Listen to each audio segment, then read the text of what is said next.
Hey you. Last week I made a video about why you shouldn't buy big, heavy, expensive adventure bikes. And while I stick by most of it, I kind of want to walk some of it back a little bit and explain what I really meant.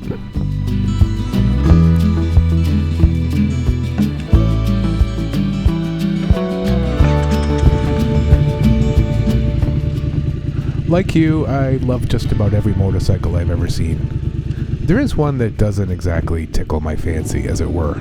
Leave a note in the comments if you think you know which one that is. Whether it's a big adventure bike or a scrambler like my Scrambler 900 or a Honda Grom, whatever it is, the fact that it's a motorcycle makes it special in my eyes. So when I said I don't think that you should buy a big, heavy, expensive adventure bike, what I really meant to say was, I don't think I should buy a big, heavy, expensive adventure bike. Now, some folks pointed out the irony of me saying that and then hopping on what they consider a big, heavy, expensive adventure bike. My Moto Guzzi V85 TT.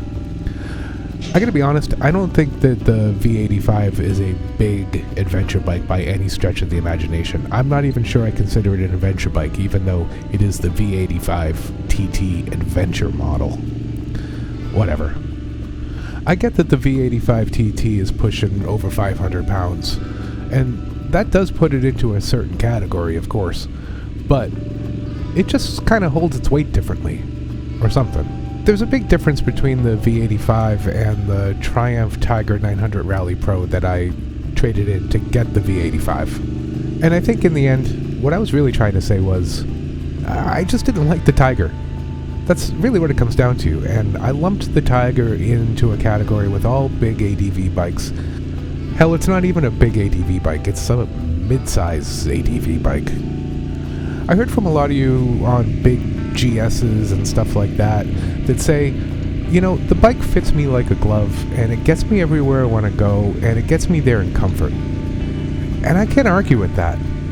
Hell, if a 9000cc BMW GS Super Rocket is your thing and it makes you happy and it gets you to the places where you want to go and it fits you like it should fit you, then that's the bike you should be on. Don't listen to me and don't listen to other YouTubers who think they know what they're talking about. None of us do, because none of us are you. In the end though, the main point that I was trying to bring home was this. Don't just buy a big, heavy, expensive ADV bike because you think that you're supposed to. None of us are supposed to buy any certain bike. We buy the bikes that we love. We buy the bikes that when we first see them, we say, oh my goodness, I love that bike.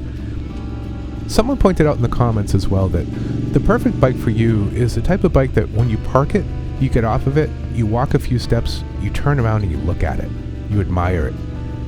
That's the kind of bike that you should buy. Again, if a big ADV bike is the type of bike that does that for you, that's what you should buy. Just make sure it's not too much bike.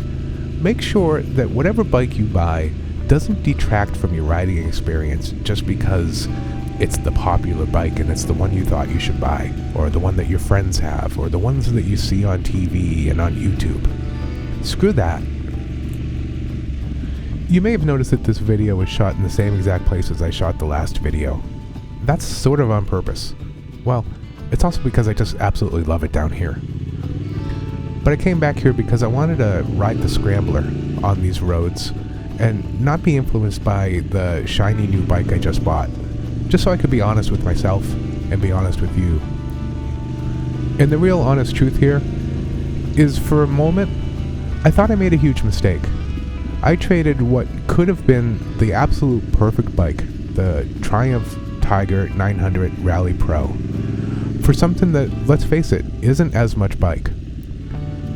And I started regretting it in a way. I guess I had some buyer's remorse or trader's remorse for, like, I don't know, 2 days. And I think my reaction to saying that, no, you should never go out and buy yourself a big ADV bike, trust me, I've done it, and it's terrible, was me acknowledging that I made a mistake personally. I bought the wrong bike. I lived with it. It was fine. Of course, it was great.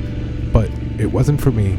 And I had to come to terms with the fact that I made a mistake. And I think what I did was what some of us do, maybe you've done it too, is you turn around and you just end up hating all of the things in that category without really giving it a whole lot of actual honest thought.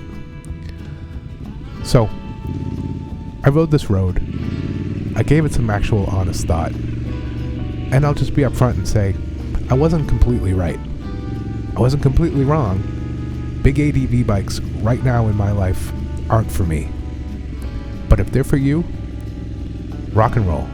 Do your thing. And again, don't listen to us. Listen to your heart. Do what you think is right. And I'll see you on the road. Thanks for watching.